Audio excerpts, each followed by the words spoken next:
अस्सलाम वालेकुम नाज़रीन, अवामी तनाज़ुर के नए ब्लॉग के साथ मैं हूं खालिद भट्टी। आज के इस ब्लॉग में हम बात करेंगे फैसलाबाद के सूबाई हल्के PP 98 PP 98 फैसलाबाद 1। ये चक झुमरा और उसके मुहल्का देहातों के ऊपर मुश्तमिल एक हल्का है। एक मिक्स हल्का है जिसमें शहर भी आता है चक झुमरा का, चक झुमरा तहसील, और कुछ इलाका इसके अंदर फैसलाबाद की सदर तहसील का भी आता है। लेकिन ये चक झुमरा शहर के अलावा बाकी ये देहातों के ऊपर मुश्तमिल एक हल्का है फैसलाबाद का। और यहाँ से 2024 के आम इंतखाबात में इस हल्के से जुनेद अफजल शाही कामयाब हुए थे। उन्होंने 73,000 से ज़्यादा वोट लिए थे। उन्होंने शिकस्त दी थी अजमल चीमा को, जो कि मुस्लिम लीग नून और IPP के इस्तेहकाम पाकिस्तान पार्टी के मुश्तरका उम्मीदवार थे। उन्होंने 47,000 से ज़्यादा वोट हासिल किए थे। तीसरे नंबर पर तहरीक लब्बैक के उम्मीदवार थे जिन्होंने वोट हासिल किए थे 12,000 से कुछ ज़्यादा। तो इस तरह से कुछ 25,500 वोटों के फ़र्क से जुनेद अफजल शाही ये इलेक्शन जीत गए थे। वो MPA थे। लेकिन कुछ दिन पहले फैसलाबाद की इंसदाद दहशतगर्दी अदालत ने 9 मई के केस में उनको 3 साल की सज़ा सुना दी, जिसके बाद इलेक्शन कमीशन ने उनकी नाअहली का नोटिफिकेशन जारी कर दिया और इस हल्के को खाली करार दे दिया। अब यहाँ 5 अक्टूबर को ज़िमनी इलेक्शन होने जा रहा है। ज़िमनी इलेक्शन के लिए जोड़ तोड़ शुरू हो गया है। सरगर्मियाँ जो हैं इंतखाबी वो शुरू हो गई हैं। इंतखाबी शेड्यूल का ऐलान हो चुका है। शाही ख़ानदान जो है वो अपना जो मजबूत किला है उसको बचाने के लिए सर धड़ की बाजी लगाएगा, पूरा जोर लगाएगा। अब देखना यह है कि कौन शाही ख़ानदान से मैदान में उतरता है। क्या साबिक़ स्पीकर पंजाब असम्बली चौधरी अफजल शाही जो हैं वो मैदान में उतरते हैं, या उनके भाई जो हैं जनरल शाही जो हैं वो मैदान में उतरते हैं। अभी इस बात का फैसला नहीं हुआ। बहरहाल जो भी मैदान में उतरेगा तरीके साहब उसको टिकट दे देगी। दूसरी तरफ जो है टिकट के हसूल के लिए वो मुकाबला है आज़ाद अली तबस्सुम, जो पुराने मुस्लिम लीग नून के रहनुमा हैं फैसलाबाद के इस इलाके के, और वो MPA भी रहे हैं और उसके साथ साथ गालबन वो इस वक्त फैसलाबाद के ज़िले सदर भी हैं। वो उम्मीदवार हैं, जबकि अजमल चीमा भी ये कह रहे हैं कि वो इलेक्शन लड़ेंगे।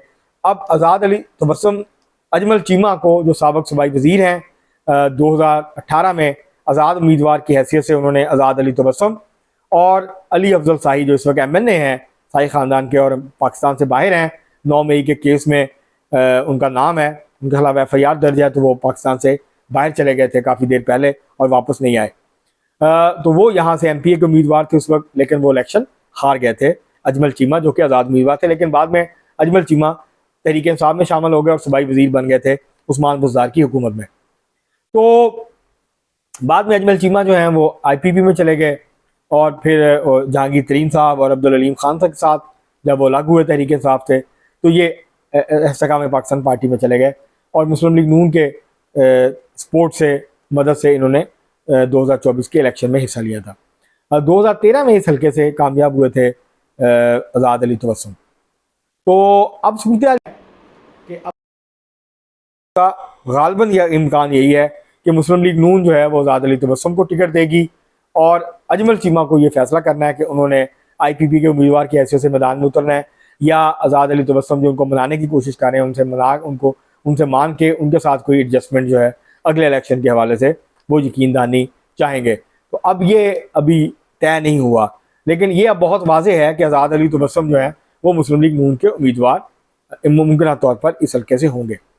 अब अगर इस हल्के को थोड़ा सा देखा जाए तो इस हल्के के अंदर सबसे बड़ी जो बरादरी है वो जट बरादरी है। जट बरादरी के बाजवा भी हैं, उनके चीमा भी हैं, कुछ देहात चीमा जो जट हैं उनके हैं, शाही ख़ानदान भी है। और इस वक्त जो है वो सुर सूख के एतबार से शाही ख़ानदान जो है वो सबसे ताकतवर ख़ानदान समझा जाता है, जो कि उनके फ़ौज में भी लोग हैं, ब्यूरोक्रेसी में भी हैं, मकामी सतह पे भी उनका सुर सूख है। इसके अलावा वो जिसको कहते हैं पंजाबी में डंडी पट्टी में बड़े तगड़े हैं। धौंस धांधली, गुंडागर्दी, बदमाशी, डर, खौफ, ये सारे हरबे वो इस्तेमाल करते हैं इलेक्शन में भी, इलेक्शन के अलावा भी।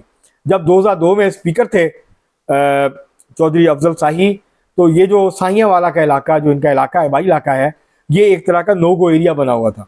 यहाँ पे लोग जाते हुए डरते थे, और इनके ऊपर इल्ज़ाम था कि ये इश्तिहारियों की जो है वो पुष्टनाई करते हैं, और इन्होंने अपने डेरे पे बहुत सारे लोग रखे हुए हैं। तो ये इस हवाले से भी इनकी एक शोहरत मौजूद है। लेकिन सियासी सुरसूख भी है, बरादरी का सुरसूख भी है, इनका अपना धड़ा भी है इस हल्के के अंदर। और जहाँ पे दोस्त दांदली से काम लिया जा सकता है उससे भी ये काम लेते हैं। इनके मुकाबले में पहले बाजवा ख़ानदान था, लेकिन बाजवा ख़ानदान का ताल्लुक पाकिस्तान पीपल्स पार्टी के साथ था और बाजवा ख़ानदान शुरू से लेकर आखिर तक जो है वो पाकिस्तान पीपल्स पार्टी के साथ उनकी वफादारी रही।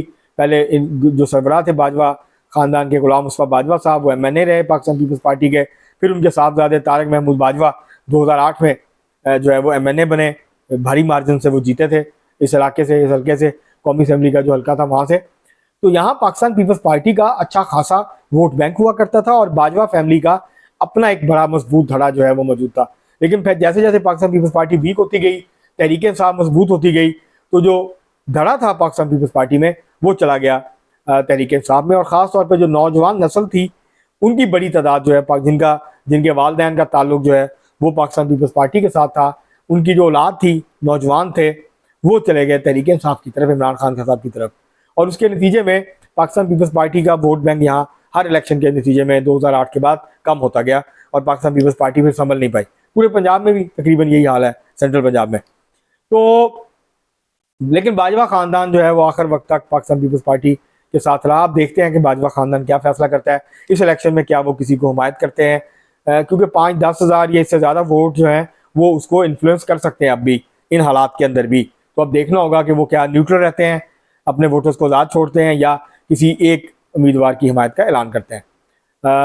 जहाँ तक ताल्लुक है शाही ख़ानदान का, तो शाही ख़ानदान ने अभी तक तय नहीं किया कि उनकी तरफ से कौन इलेक्शन लड़ेगा। चौधरी अफजल शाही लड़ते हैं या कोई और जो है वो मैदान में उतरता है, या कोई नौजवान नस्ल में से जैसे ज़फ़र ज़ुल्करनैन शाही हैं, वो एडवोकेट हैं, वो हो सकता है इलेक्शन पे उतरे। तो भी ये तय नहीं हुआ। तो अगर सूरत हाल का अमूमी तौर पर जायज़ा लें तो पिछले कुछ अरसे में तहरीक इंसाफ का जो वोट बैंक है उसमें इजाफा हुआ है, अच्छा खासा इजाफा हुआ है।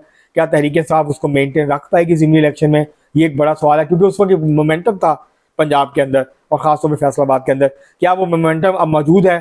तो लगता ज़ाहिर यही है कि वो मोमेंटम अब मौजूद नहीं है, बहुत ज़ोर लगाना पड़ेगा। इसी तरह मुस्लिम लीग नून को भी अगर ये हल्का जीतना है वापस, तो मुस्लिम लीग नून को भी बहुत ज़ोर लगाना पड़ेगा।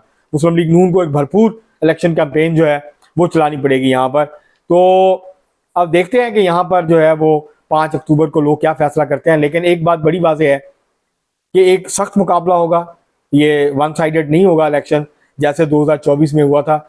ये 2018 की तरह एक बहुत क्लोज मुकाबला होगा और इसके अंदर जो है अगर अजमल चीमा पूरी ताकत के साथ खड़े हो जाते हैं आज़ाद अली तबस्सुम के पीछे, तो फिर आज़ाद अली तबस्सुम की पोजीशन मजबूत हो जाएगी। लेकिन इस हल्के में मुस्लिम लीग नून का वोट 40,000 से ऊपर नहीं है रवायती तौर पर। जितने भी इलेक्शन हुए हैं गुज़श्ता 2002 के बाद, तो उसके अंदर ये बात वाज़ेह है कि 35 से 40,000 के दरमियान मुस्लिम लीग नून का वोट बैंक है यहाँ पर जो कास्ट होता है। अलबत्ता शाही ख़ानदान और तहरीक इंसाफ का वोट जो है वो बढ़ जाता है।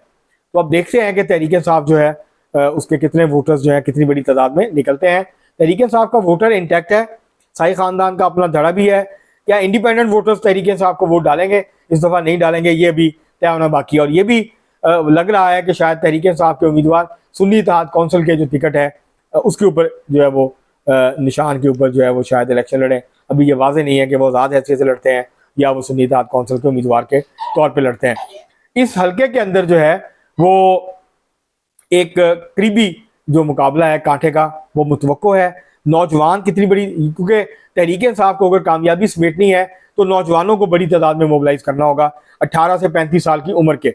मुस्लिम लीग नून ने अगर कामयाबी समेटनी है तो जहाँ नौजवानों को मोबिलाइज करना है वहाँ 36 साल से लेके 65 साल की उम्र के जो अफराद हैं उनको बड़ी तादाद में मुस्लिम लीग नून को निकालना पड़ेगा घरों से।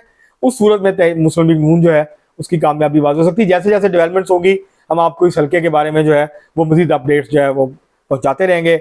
उम्मीदवार फाइनल हो जाएंगे जब इलेक्शन कैंपेन शुरू होगी, जब असल रंग जमेगा इलेक्शन का, तो फिर सूरत हाल बहुत हद तक वाज़ेह हो जाएगी इस इलेक्शन की, इस हल्के के अंदर के 5 अक्टूबर को कौन जीतेगा कौन हारेगा। अब तक के लिए इतना ही, बहुत शुक्रिया।